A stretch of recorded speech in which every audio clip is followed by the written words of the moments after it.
अस्सलाम वालेकुम रहमतुल्लाहि व बरकातुहू।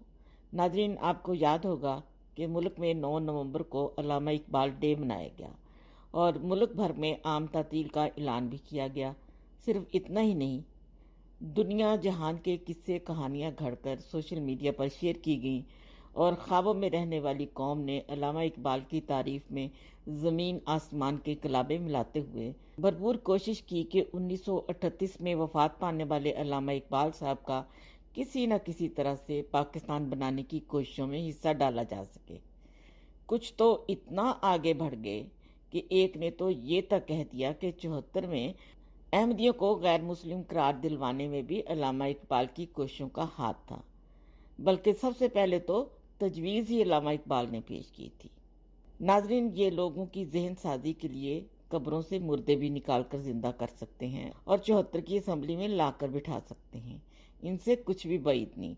ये खात्म का मतलब आखिरी करके अवाम को घोल कर पिला देने वाली कौम है। फिर भले जो मर्जी कर लें, कुरान हदीस कुछ भी आगे रख दें, मगर इनके दिमाग में दूसरी बात नहीं घुसती। इसी हवाले से अल्लामा इकबाल के वालिदैन की तस्वीर के साथ एक पोस्ट नज़र से गुजरी। मैं वो पोस्ट पढ़ के सुना देती हूँ। पोस्ट लिखने वाले लिखते हैं, अल्लामा इकबाल के वालिदैन की तस्वीरें। ये अजीम वालिदैन हैं जिन्होंने अल्लामा इकबाल रहमतुल्लाह अलैह जैसी शख्सियत को जन्म दिया। इन अजीम शख्सियात की ज़ियारत अपने दोस्तों को भी कराएं। ठीक है जी, करवा रहे हैं ज़ियारत, और क्यों नहीं करवाएंगे। और इसके साथ ही इन सब की खिदमत में जो ऐसी पोस्ट वगैरह शेयर कर रहे हैं, अर्ज़ है कि अल्लामा इकबाल के वालिदैन वो थे जिन्होंने हज़रत मिर्ज़ा ग़ुलाम अहमद कादियानी अलैहिस्सलाम के हाथ पर बैत की और ताहयात इस पर कायम रहे।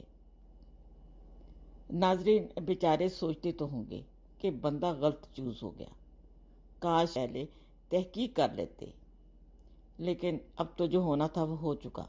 ये उन लोगों के दिन नहीं मनाएंगे, बल्कि उनका जिक्र भी नहीं करेंगे जिन्होंने हकीकत में कायद-ए-आज़म के साथ मिलकर पाकिस्तान बनाने की कोशिशें की, क्योंकि वो अहमदी निकलेंगे।